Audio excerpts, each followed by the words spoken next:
Chapter 1. Changes.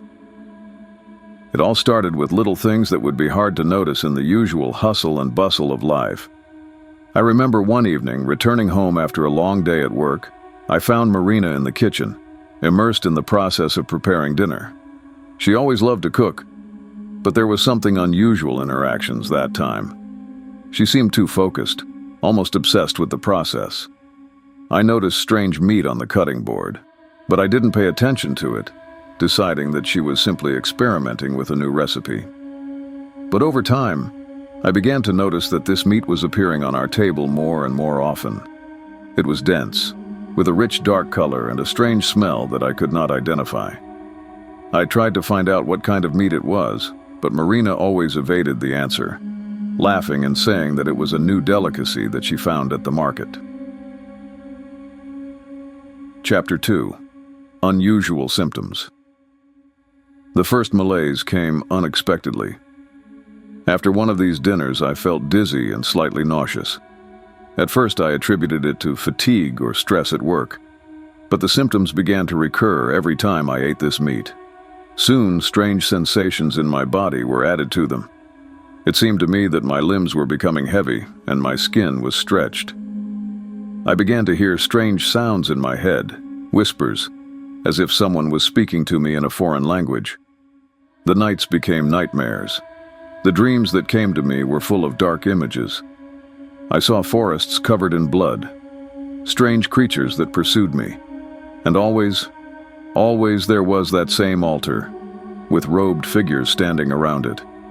When I woke up, I felt their gaze on me, as if these dreams were something more than just a figment of my imagination.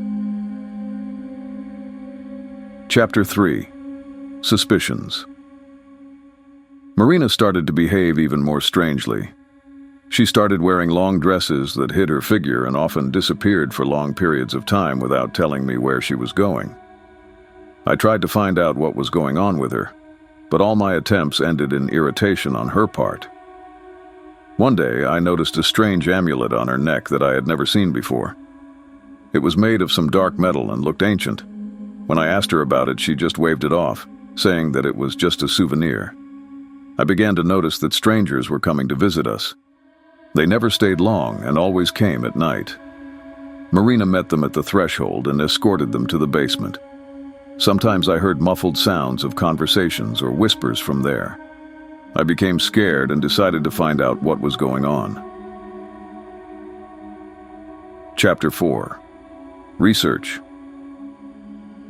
One day, when Marina had gone about her business, I decided to explore the basement. For the first time in many years, I went down there, and what I saw shook me to the depths of my soul. In the center of the basement stood an old wooden table on which lay strange objects, bones, amulets, and books, in a language I did not understand. On the walls hung symbols carved into skin, and I had an unpleasant feeling that it was human skin. I found a diary hidden under one of the shelves. The pages were filled with the same strange symbols and drawings. Among them, I found several entries in Russian. One of them spoke of some ancient cult that used human sacrifices to achieve immortality. Another spoke of holy meat that had to be eaten to join the chosen ones. Chapter 5. Clash. That evening, when Marina returned, I decided to talk to her. But instead of understanding my words, she laughed and said that I was thinking too much. But I saw something new in her eyes, a cold gleam that I had never noticed before. She came close to me and whispered in my ear, "You should have known this, dear. You have been out of our business for too long. It is too late to stop now." She grabbed my arm and pulled me into the basement. I tried to resist, but her strength was astonishingly strong. She threw me to the floor in front of the same table I had seen that morning. There was meat on the table, the same meat she had brought home. "Eat," she ordered, and there was some otherworldly power in her voice. Chapter 6. Escape. I realized that I had little time and decided to run. Taking advantage of the moment when Marina was distracted, I hit her and ran out of the basement. She fell, but I knew that she would soon get up and follow me. I ran out of the house and got into the car, heading as far away from the city as possible. Over the next few days, I hid in various places, avoiding large cities and people. But even from a distance, I felt Marina's shadow haunting me. I began to notice strange marks appearing on my body, similar to the symbols I had seen in the basement.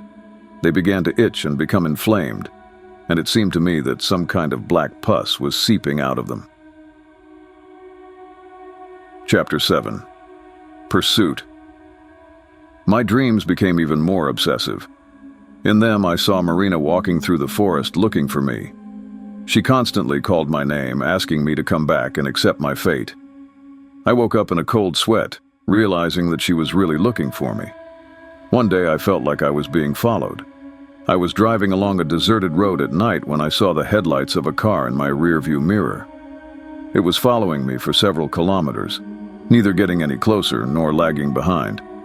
I tried to break away from the pursuer, but the car sped up along with me. I realized it was them. Maybe Marina, or maybe one of her accomplices. Chapter 8. Forest. I turned off the road and headed deeper into the forest. The car continued to follow me. I knew that if I didn't find a way to escape, they would catch me. But the forest was dark and confusing, and I quickly lost my bearings. The car that was following me stopped at the edge of the forest, and several robed figures emerged from it. I saw them through the branches of the trees. They began to scatter throughout the forest, and I realized that they were looking for me. Trying not to make any noise, I made my way through the trees until I came across an old hut. It looked abandoned, but it was my only chance for salvation. I went inside and closed the door, hoping they would pass by. Chapter 9. The Hut. The hut was dark and damp. The smell of mold and decay filled the air, but I couldn't get out. They were outside. I began to look around the room for something I could use to defend myself. I found an old rusty knife in the corner. But other than that, there was nothing useful. I listened and heard their footsteps outside. They were walking around the hut, looking in the windows. I hid in a dark corner, trying not to breathe. Suddenly, the door began to slowly open, and a robed figure appeared in the doorway. She walked inside and began to look around the room. Chapter 10. Resistance. The figure came closer, and I noticed something shiny in its hands. A knife, just like mine. At the moment when it leaned over the place where I was hiding, I struck. The knife went deep into its side, and dark blood gushed from the wound. I no longer felt fear, only a strange relief and peace.